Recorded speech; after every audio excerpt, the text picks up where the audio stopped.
What's going on, YouTube? New video today about the Protunerz intake that I installed on the 280Z. It's also to help out in response to Redline 280Z's YouTube channel, their video that they recently put out regarding the problems that they were having with their intake install.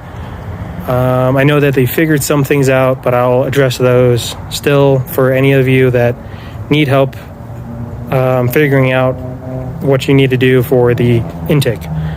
So, all right, I just closed the garage door because it's still a little cold outside. It kind of helps with the wind. So let's open up the engine bay. All right, Protunerz intake.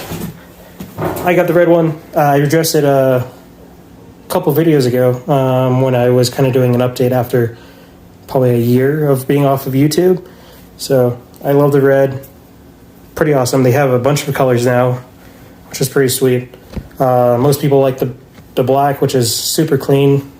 Don't blame them. Speaking of clean, pardon the mess. Like, I haven't cleaned the engine bay. I haven't touched this car in a couple months. I mean, honestly, I haven't really done much to it other than install the headlights, which I haven't put out part 2. I only put out part 1 because part 1 was just the install and talking about them updating on the car. Part 2 is about installing the additional wiring harness to make these headlights work for our old ass cars, since these are technically for a Jeep, and then most people look for Jeep headlights because they fit perfectly. So yep, so that was just a quick little thing. I'll make sure to get the part 2 hopefully next year, technically, since that is in a couple days. We'll see if I can do that this weekend. But for now, to the video about the Protunerz intake.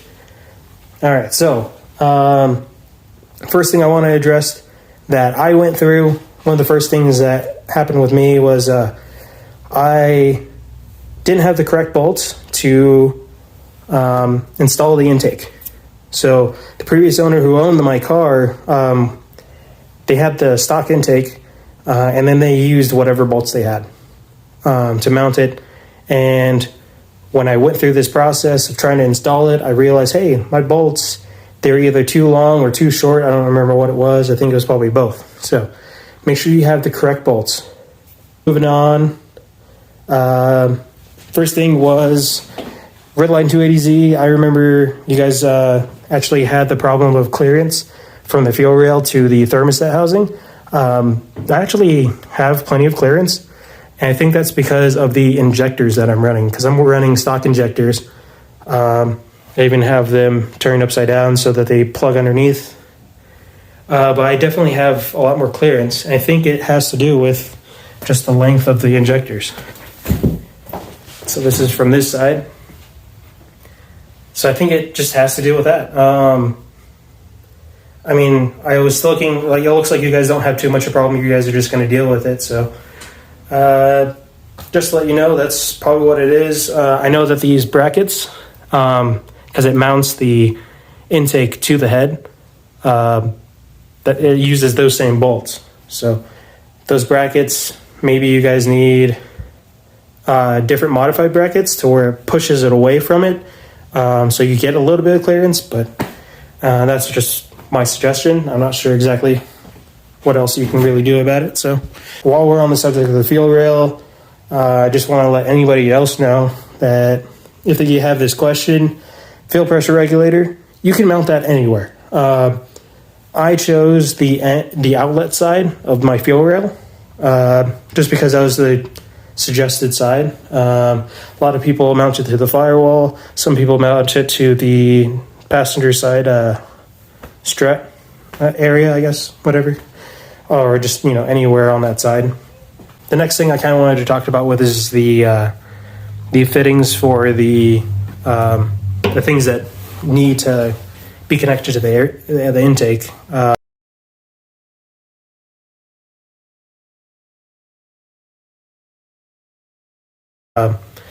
So one is being the fuel pressure regulator, one's for the brake master, one is for something specific on my retrofit harness, and then the one I blanked off because it was originally for the transmission breather, but I don't need that, I guess. Yeah, so I'm just going to end up cutting that off. I'm going to get a proper blank to blank that off because I don't need it for anything. Speaking of the harness, I am also running the Fast EFI Easy Retrofit harness. Same one that I think both of the guys are running in Redline 280Z. So they probably went through kind of the same stuff as I. I'm not really going to talk too much about the harness. I'm just going to say a couple of things that regards the harness with the intake. So like the setup and stuff, there's a bunch of videos out there, so definitely make sure to check those out. I'm pretty sure Zcardepot even has their own video. Not 100% sure, but if I find it, I'll try and put it in the description. Speaking of leaving things in the description, I'm going to leave like a list of things that I ended up buying to properly install this, or anything regarding the installation of this. So I'm going to try and leave as many things as I can in the description. So first thing being the braided fuel lines and AN fittings. I actually bought a kit off of Amazon that I use for this. So it came with a bunch of different angled fittings like that. I mean, there's one underneath the fuel pressure regulator that goes around to the return.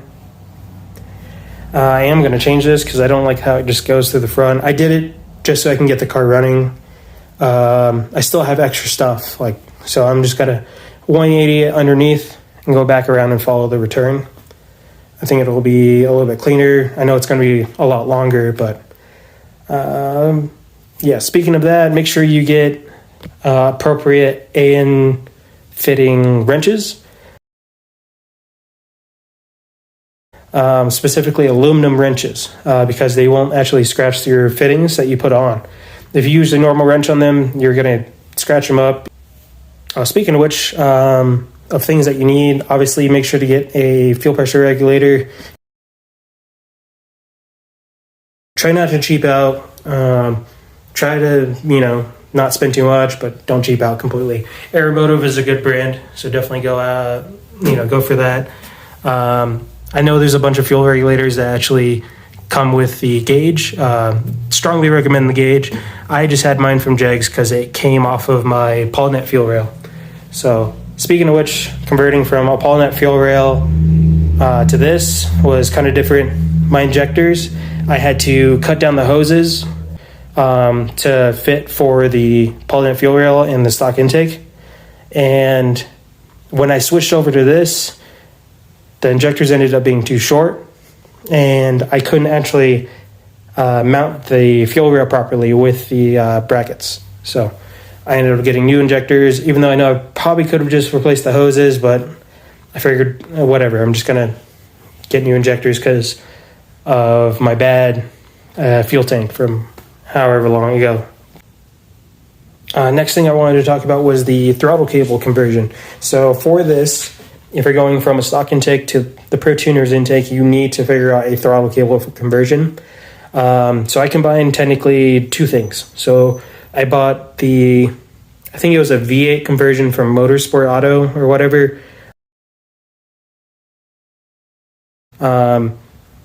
It's meant for like V8 conversions or carb conversions, I guess, for doing a throttle cable, etc.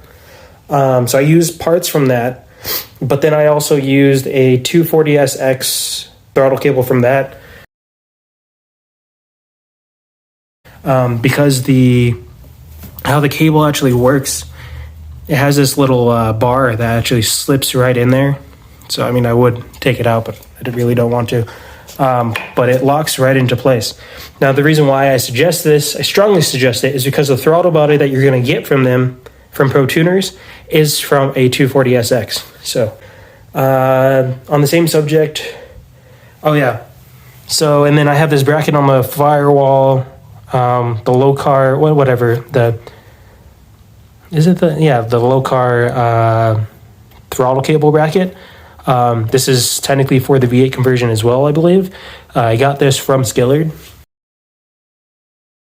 So that also helps just to kind of keep the same setup from the original factory throttle linkage. So yeah, just disconnected it there. I use this part. I'm pretty sure this was from the V8 conversion.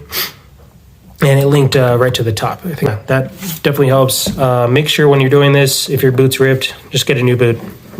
Zcardepot has them. So yeah, we just ran the plastic, I guess, sheath or whatever through here. And then we actually have it zip tied to the fuel rail just to keep it in place.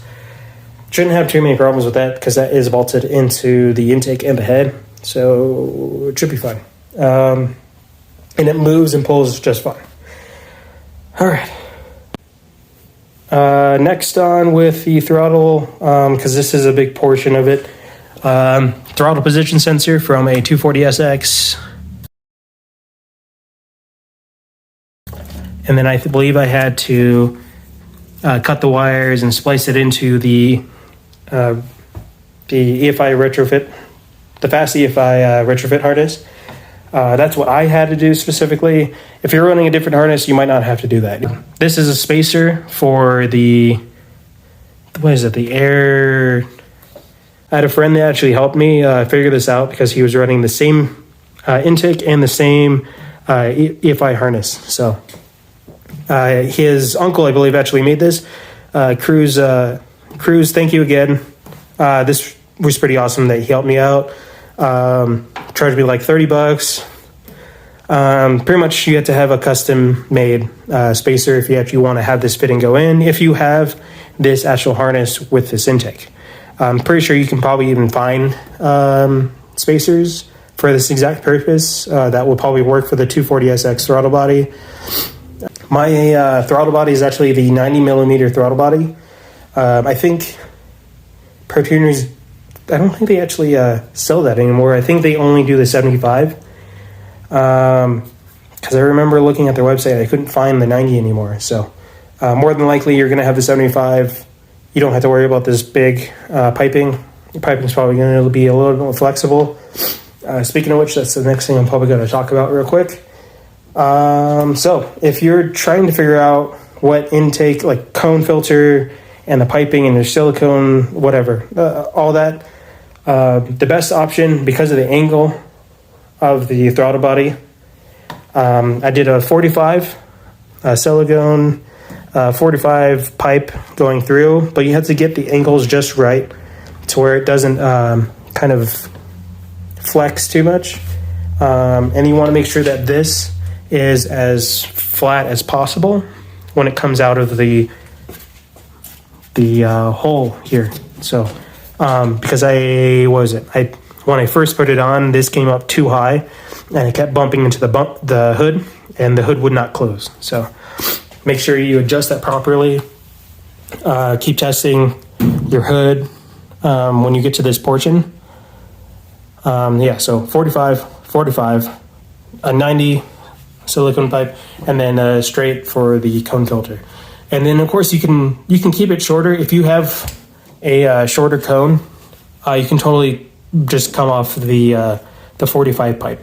I believe that's what Cruz did. So he did that, and I think it's working out pretty well. Probably still have to make sure you have no clearance issues with closing the hood. So make sure you double check that. Again, something else to note when you're doing the intake piping, and then you have the throttle body. So this is a sock location for the ignition coil. I think no matter what, if you have a 90mm or a 75mm throttle body, you're going to have this problem. So what I did was I just relocated it down further. That way it still reaches the distributor, and it doesn't look out of place anywhere else. So moving it down and turning it where it's straight up and down worked out pretty well. And then one last thing to note, I did the spacer because of my harness. I had to actually get longer bolts that'll actually go through the spacer and mount properly to the intake. So see, it doesn't poke out much. I do have to replace these because I didn't realize that these weren't, I guess, stainless. I think stainless would always be better. When you're choosing hardware, always try to go stainless, because especially if your car is going to be out in the rain at all. So mine, unfortunately, it was outside, and then I guess that was the only thing that ended up rusting in the engine bay. But better that than everything else. I think that's mostly everything that I could think of about the Protunerz intake. Before you actually do your startup, make sure all of your injectors are secured. Make sure your AN lines are secured properly, like tighten down. Make sure all of your clamps are secured properly. Make sure you have your throttle body adjusted properly for idle. I mean, that's pretty much it for this video. If you have any questions regarding the Protunerz intake, make sure to leave them down in the comments below, and I will answer to them to the best of my ability as quick as I can.